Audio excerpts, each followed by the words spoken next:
harus tahu, tidak apa-apa, berubah tidak apa-apa, cuman tahu konsepnya, mau berubah kemana, bagaimana, seperti apa. Kembangkan produk Anda sesuai tujuan yang ingin Anda capai.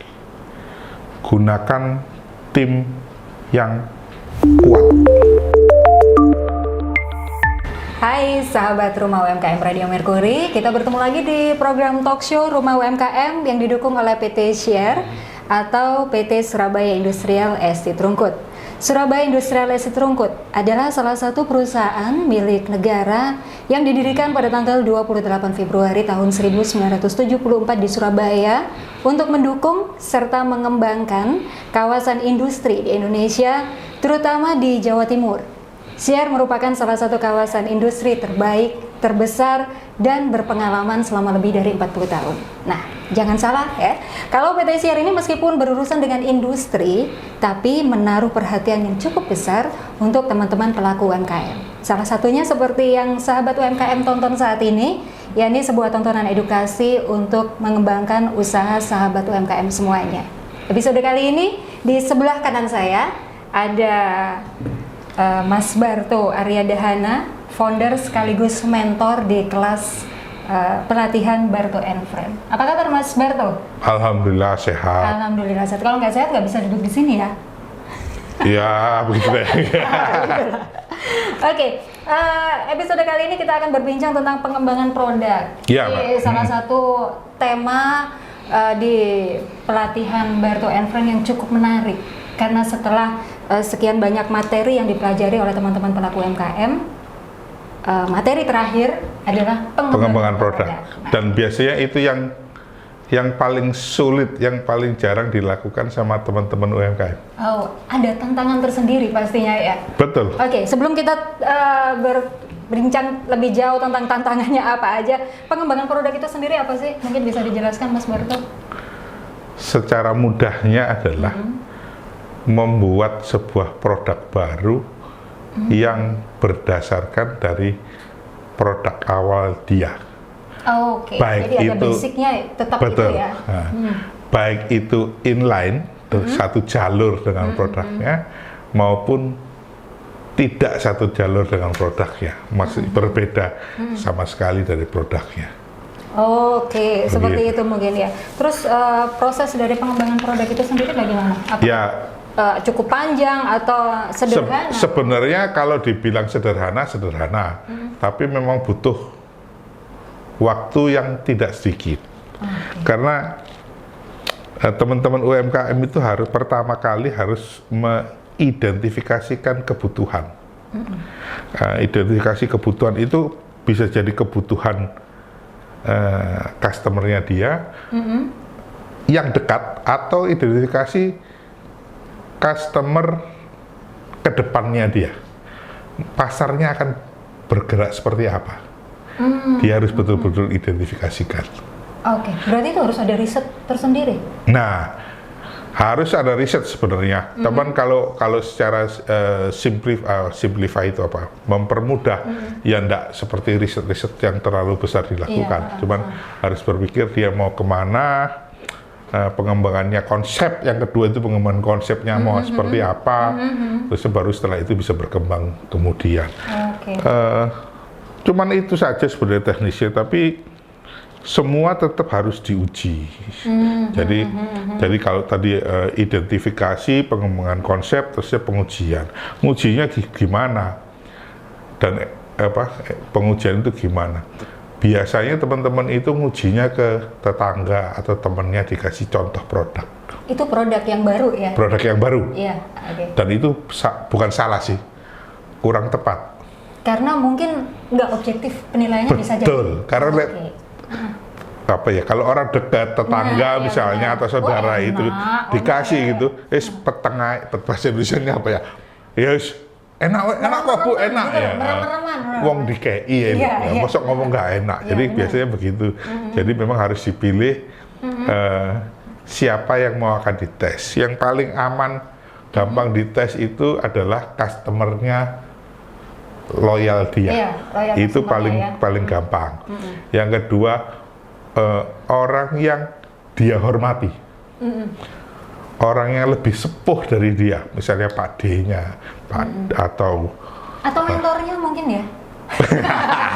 Mentornya bisa jadi kan ya? Bisa, kalau ya orang-orang guru atau mentor itu harusnya objektif. Jadi mestinya bisa ditanyakan ini baiknya bagaimana, kurangnya apa, lebihnya apa, bagaimana jalan mencapai tujuan omset pasti kan, gitu. Jadi itu mungkin harus dites seperti itu. Terus ya, yang terakhir setelah itu di tes pasar, sudah evaluasi, kemudian meluncurkan produk. Meluncurkan produk juga begitu. Kadang-kadang kita dengan cuek aja jual barang baru, gitu. Cuman nggak meriset barang baru ini mau dijual kemana. Kalau panjenengan atau bapak-bapak, ibu-ibu jual barang baru tapi tidak punya konsep riset gitu ya. Aku jual ya sudah ke customermu. Cuman customer bapak ibu belum tentu suka dengan barang baru itu. Iya betul. Kalau bapak ibu menggunakan barang baru terusnya aneh, ya pasti jual lari ke anak muda. Tapi secara bisnis perlu nggak sih sebenarnya pengembangan produk itu? Atau memang ini salah satu? Sekarang kalau ditanya untuk di Indonesia, barang apa yang tidak berkembang? Donat aja yang dulu cuman dikasih putih aja udah. Iya kan, ingat kan? Itu padahal cuma topping aja ya, berkembangnya cuma seperti itu ya. Betul. Donat yang dulu toppingnya di luar, sekarang toppingnya di dalam. Iya betul. Jadinya? Apa namanya itu mas? Bomboloni. Iya. Nah, ya, cuma begitu doang pengembangan. Tapi itu kan butuh riset. Kenapa dia naruh toppingnya di dalam? Kenapa itu pak? Karena kotaknya kecil. Apa emang seperti itu? Logika aja. Kalau coklat, di atasnya ada glazing coklatnya. Kotaknya kecil, ditumpuk-tumpuk. Kira-kira bahasa Indonesianya apa ya? Iya. Jebret kabeh. Jadi soal estetik enggaknya. Betul. Ya, bisa jadi begitu. Ya. Jadi bisa macam-macam. Jadi konsepnya mau seperti apa? Kalau dulu misalnya ibu kita, orang tua kita itu bikin ingkung, tahu ya mbak ya? Apa itu? Ayam ingkung biasanya di nasi kuning atau selametan. Ayam panggang lah kurang lebih gitu. Ayam panggang. Ya, kalau selamat, ayam panggang. Kalau zaman dulu ayam itu selalu bentuknya utuh. Iya betul. Tapi sekarang kalau kita lihat di tumpengan atau ayamnya utuh, enggak kan? Enggak. Sudah di bahasa Indonesia sudah dipotong, sudah kecil-kecil. Sekarang ada yang baru lagi pak, disuwir. Nah, ada loh itu. Benirit. Iya benar. Iya. Kenapa kok dipotong-potong? Kok enggak utuh? Kenapa? Lek rebutan Joko lek sing ngambil ayam tok ya oleh ayam tok malah. Oke. Bercandanya begitu gitu. Tapi bisa macam-macam sih, melakukan proses pengembangannya itu bisa macam-macam. Oke, jadi setelah itu untuk teman-teman pelaku UMKM sendiri ya, setelah mereka mungkin punya inisiatif untuk mengembangkan produk, yang pasti ada beberapa cara ya, atau metode untuk mengembangkan. Nggak cuman sederhana yang barusan saya bilang, kalau dulu donat itu cuma dikasih bubuk gula gitu aja, sekarang udah dikasih topping macam-macam. Tapi yang pasti kan ada beberapa metode yang bisa dipakai untuk teman-teman pengembangan ini. Apa aja itu mungkin Pak? Yang paling umum metode tradisional, atau kalau ngomong kotor apa ya, linear aja. Jadi kalau misalnya ngomong kotor, bikin apa ya, yang paling enak itu dijadikan contoh gitu ya. Makanan gini, zaman saya dulu, kalau kita kenal kari atau opor itu berkuah banyak. Iya. Ya kan? Tapi begitu ada nasi kotak, nyemak-nyemak. Orang bikinnya nyemak-nyemak. Iya, benar. Pertanyaannya, ini kemarin saya tantang pelatihan batch 7 dan 8, nasi kotak rawon tanpa plastik. Wah, berarti itu tadi ya, kuahnya harus nyemak-nyemak juga. Betul. Tapi itu inline kan, dalam satu jalur yang sama. Iya. Jadi linear kalau ngomong kata tradisional ya ngomongnya gitu tuh. Itu cuma metode sederhana. Betul. Ya, itu ya, pengembangan sederhana ya. Tapi itu mungkin nggak? Bisa. Mungkin. Misalnya begitu. Misalnya ada orderan ini dulu sih, hari seminggu ada. Aku minta tiap siang makanannya lodeh, tapi lodehnya beda-beda. Wah, ini harus mikir kan ini? Mikir. Pak? Iya. Tapi kan linear aja, sama-sama tetap lodeh. Iya betul. Lodeh campur, lodeh tewel, lodeh kacang, iya. lodeh manisa, iya. lodeh tanpa santan, Oh iya ada. lodeh susu. Nah ini yang saya baru dengerin, lodeh susu itu gimana Pak? Santannya diganti dengan susu. Oh, serius? Saya belum pernah makan ini. Kari pun juga begitu, semua yang dengan santan. Diganti susu? Susu boleh. Oh bisa ya? Bisa. Itu susu apa? Susu sapi murni kan? Susu sapi murni. Iya, oke. Itu Ya seperti kemarin di awal batch 7 saya menantang teman-teman bikin puding asin. Oh iya. Sorry, bukan asin, gurih. Gurih, iya. Umumnya teman-teman tuh kalau bikin puding pakai santan pasti dikasih gula. Iya. Saya bilang, coba bikin puding, kasih santan, kasih bumbu gulai. Dagingnya Pak, monggo, mau dinyuiri ayam, mau nyuiri sapi, monggo. Dijadikan topping di atas. Dijadikan topping di atas boleh, dicampur juga boleh. Oh. Nggak apa-apa. Sekian tahun yang lalu saya juga memberi ide pada seorang teman dan berhasil. Sayangnya beliau sekarang ada di Jakarta bikin pie. Mbak Tanti kalau ngomong pie, yang dikenal pie apa? Yang di Bali itu Pak? Itu pie apa? Pie susu. Pie susu, iya. Apple pie. Apple pie, iya. Chicken pie. Nggak pernah saya. Oke. Saya ajari dia bikin pie lele. Iya. Lah kan tambah bingung lagi. Lah ya daging lele. Iya. Digerus, dibumbuin pakai bumbu kari, ditaruh di dalam pie. Apa pie itu ya? Ya adonan pie itu, yang bentuknya kayak mangkok itu. Itu taruh berarti pie. rasanya nanti gurih ya? Ya kayak kari. Ya. Oh, seperti itu. Itu kan kayaknya out of the box ya jadinya. Terus seberapa besar sih konsumen menyukain itu? Kalaupun kalau nggak dites siapa yang tahu, Mbak? Cuman itu jadinya kayak gambling kan, Pak? Gitu. Enggak juga. Enggak ya? Enggak juga. Kita pada saat kecil makan nasi. Makan nasi lah. Lahir makan nasi. Enggak, bubur kan? Iya. Nasi. Iya. Bukan kan? Buburnya kan biasanya dari susu sama tepung. Iya, iya. Nah, setelah itu makan nasi. Dulu waktu sebelum makan nasi pernah gambling makan nasi? Enggak juga ya? Nah, iya. Oh, jadi Coba. mindset mungkin ya yang harus diganti ini ya? Coba, enggak apa-apa. Apapun berubah boleh. Iya. Bikin puding savory, puding isi wortel, buncis, paprika. Kenapa enggak? Iya, oke. Mungkin kan? Kemudian ya pengembangan yang sedikit loncat. Ya, agil gitu kalau ya. Sedikit loncat gitu, Kalau ngomong gitu, orang makan lumpia mentok lumpia rebung. Iya, betul. Lumpia rebung. Larang rebungnya, Mas. Diganti apa ini terusan isinya? Cambah. Oh, oke, ya. Kasih kan? masuk, Mas. Ini agak loncat soalnya. Apa loncat. ini? Dalamnya apa ini? Nah, kenapa? Diganti cambah kan? Cambah sama sayur gitu. Maksudnya cambah sayur ya wis untuk orang-orang, mohon maaf, untuk orang-orang di kelas yang medium ke bawah ya. Kemudian agak mau naik, lumpia rebung mau naik. Apa? Diisi crab stick, keju. Oh, yes. Jadi dia mangga. lebih Bayangin. premium ya? Iya, ada mangga, ada crab stick, ada keju. Rasanya bisa dibayangin nggak? Rasa mangga, rasa crab stick, dan rasa keju. Asik rasanya itu nanti, nyampur-nyampur ya di situ Betul. ya. Manis, ada gurihnya, ada kecut-kecutnya gitu ya.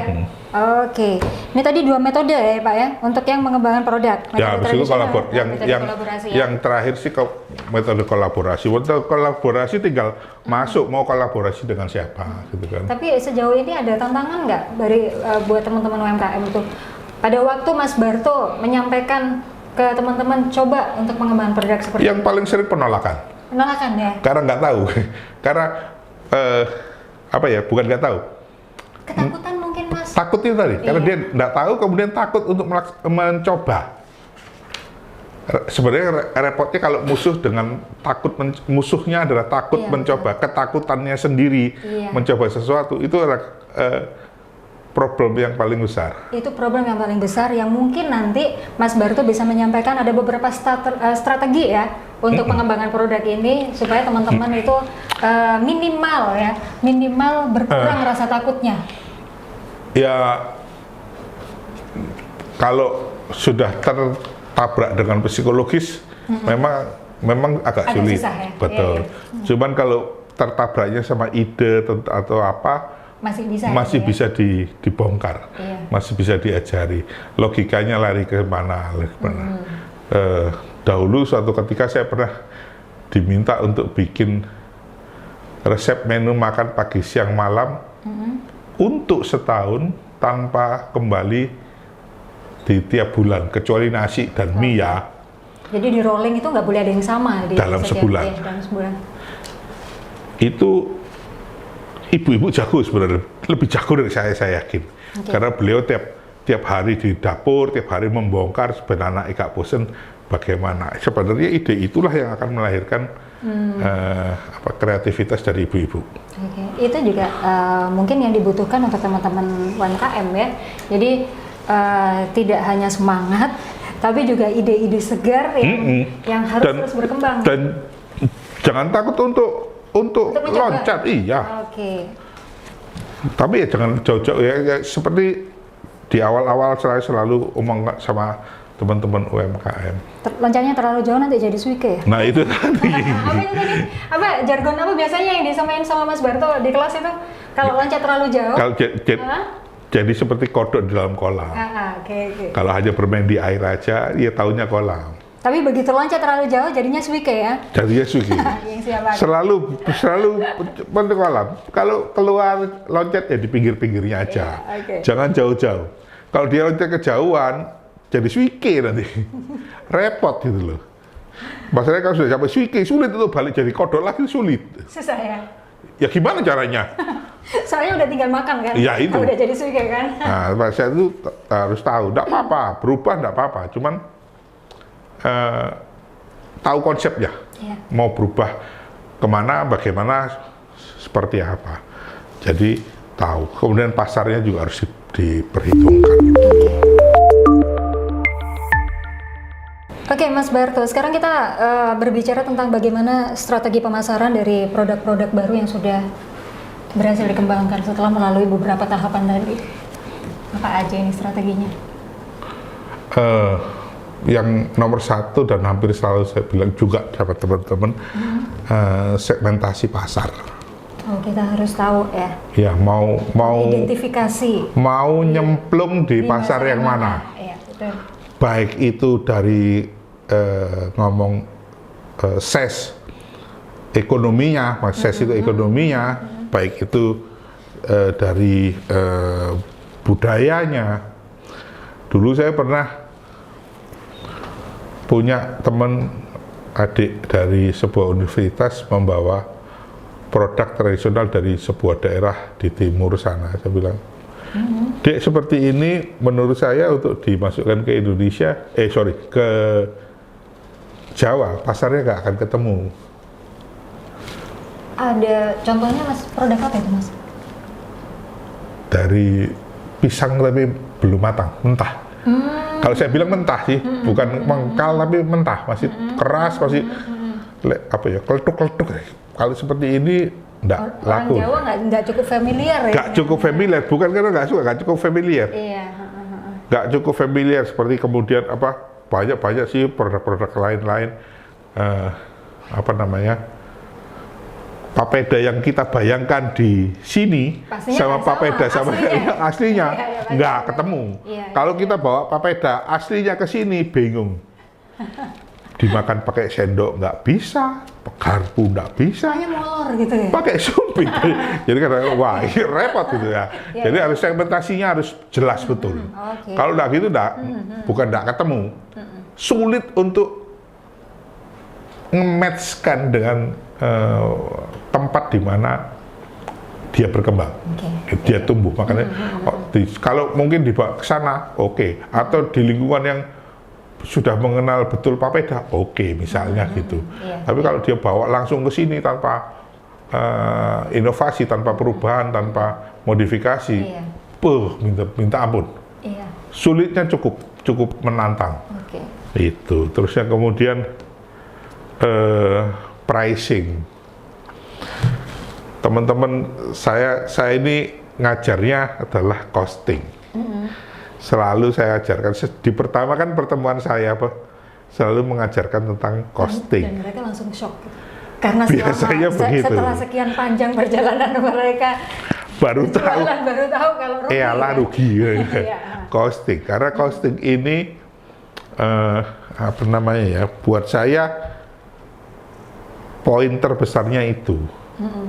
Mungkin yang paling sering kali dilupakan ibu-ibu atau bapak-bapak pengusaha kecil, Iya. sangat kecil, mikro dalam hal ini, seringkali lupa dengan costing.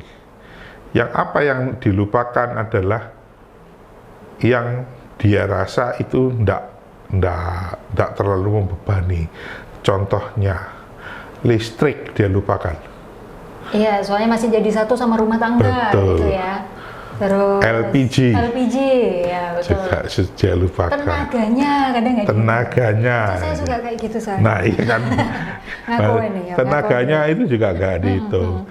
Terus ya kalau belanja ke pasar naik sepeda motor lah, sepeda motornya diajak melayu piye ya gitu kan. Iya. Jadi bensinnya Ini detail itu ya. harus dimasukkan. Jadi kalau supaya costingnya jelas, pembiayaannya jelas. Biasanya teman-teman saya ajari ini sekian persen, ini sekian persen, ini sekian persen, ini sekian persen, total 100%, oke. Nah itu adalah dasar ya Mbak, dasar dari angka jualnya nanti. Ada ketakutan tersendiri teman-teman setelah mengetahui bahwa selama ini mereka salah memberikan harga jual gitu ya. Nah, untuk mengangkat lagi ke harga yang baru, itu pun mereka takut gitu, takut ditinggal ini Mas. Pertanyaannya, kalau memang harganya nggak pantas buat lingkungannya, yang dirubah harganya atau lingkungannya? Target konsumennya yang harus dirubah. Betul. Oke. Kalau ibu-ibu atau bapak-bapak UMKM itu jualan di lingkungannya yang mampunya menerima produk Rp4.000, tapi produk ibu layaknya atau bisa dijual di atas itu, ya berarti ibu tidak bisa jualnya di situ. Okay. Suatu kira-kira 2 tahun yang lalu, 2 tahun yang lalu, saya membina sebuah kecamatan di tengah kota itu.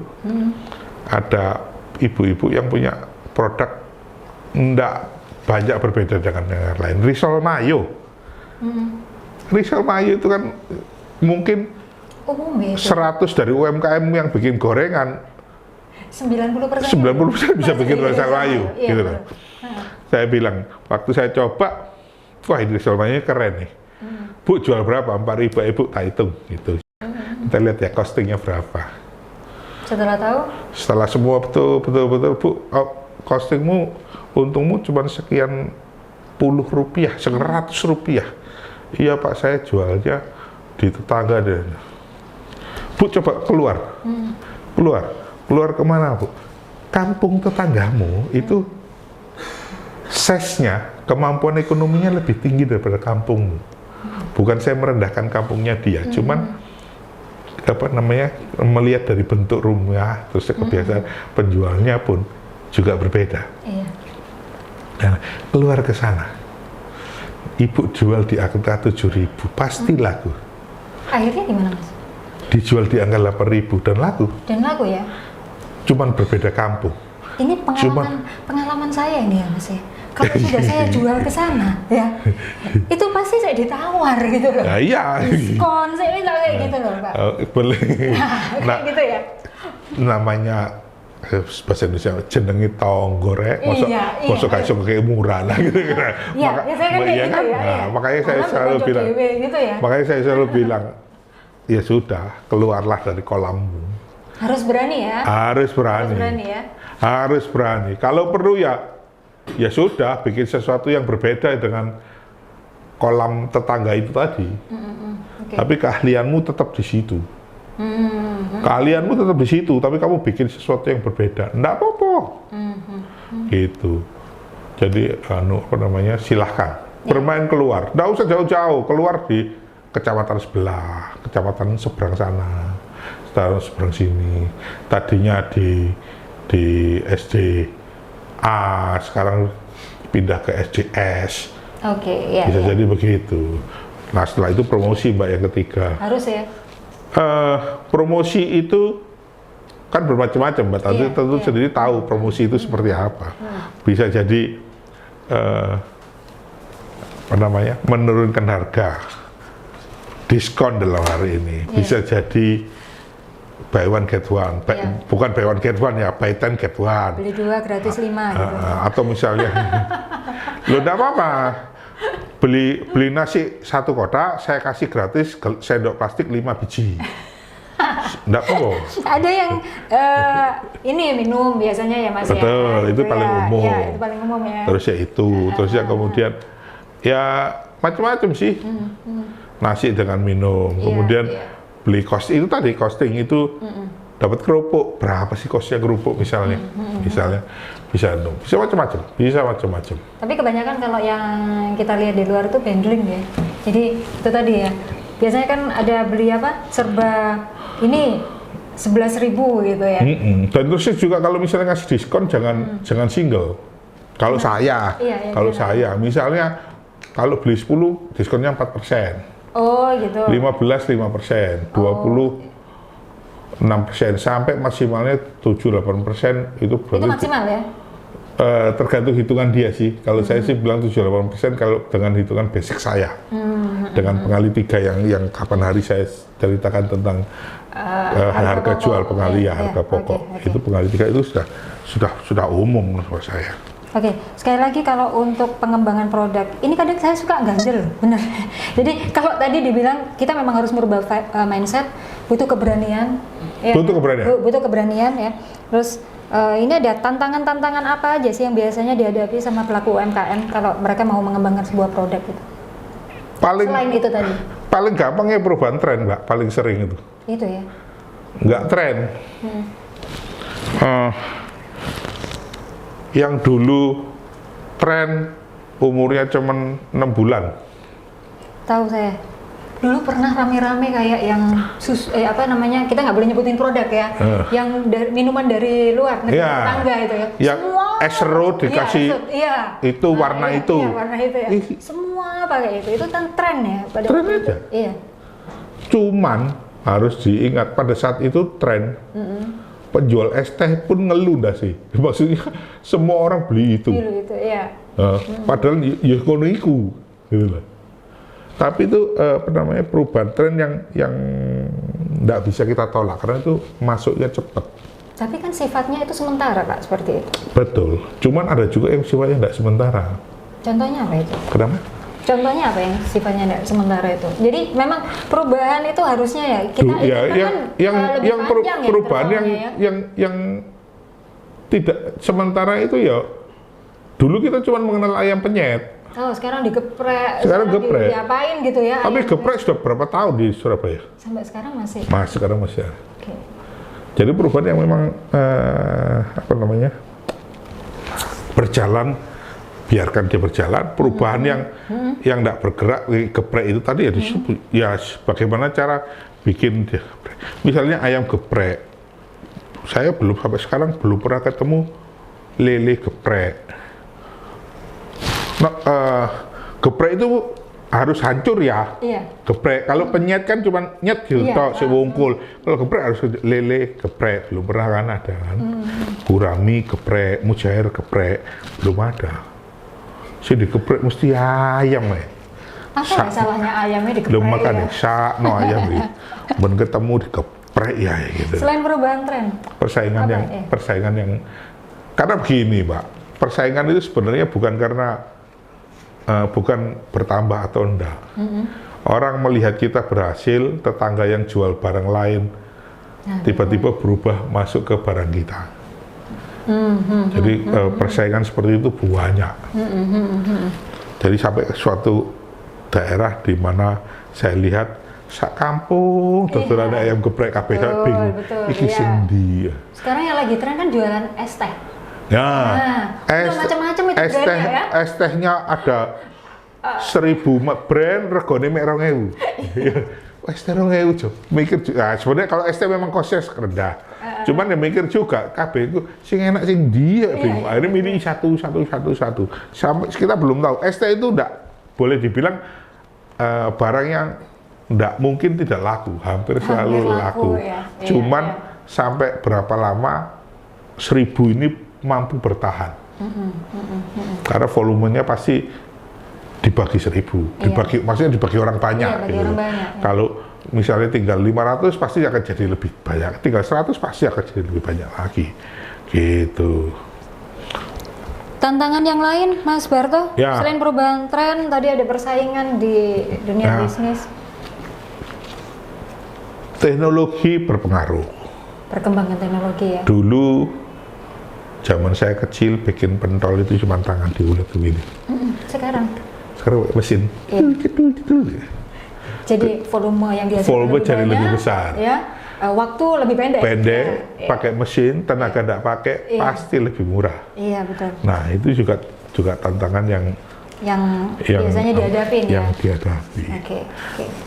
Kemudian yang terakhir tantangannya itu keterbatasan sumber daya, baik itu finansial maupun tenaga kerja. Tenaga kerja. Kalau pada saat finansial tadi bakso itu orang lain sudah bisa bikin mesin yang citaannya bakso, kita masih pakai tangan, ya kalah cepat pasti. Orang lain sudah pakai mesin kopi, bubuk disaseti pakai mesin, kita masih nyaseti nimbang, ya kalah cepat pasti. Dengan begitu harga pasti mereka lebih murah dibandingkan kita. Terus mereka cuman kalau pakai mesin pasti ya cuman pakai operator saja. Butuh 1-2 orang, kita butuh sekian banyak orang dari proses produksi awal sampai proses produksi akhir, itu juga akan jadi beban. Itu aja Mbak sebenarnya. Oke, jadi sebenarnya mungkin yang dibutuhkan tadi itu ya keberanian untuk kita meloncat tapi jangan terlalu jauh ya. Iya, jadi suiki tadi. Mungkin ada yang bisa disampaikan untuk teman-teman yang nonton di YouTube kita kali ini, Mas Barto, bagaimana untuk closing statementnya? Untuk teman-teman yang mau mengembangkan usahanya. Kembangkan produk Anda sesuai tujuan yang ingin Anda capai. Gunakan tim yang kuat, karena tim yang kuat akan menutup semua aspek yang mungkin Anda tidak paham.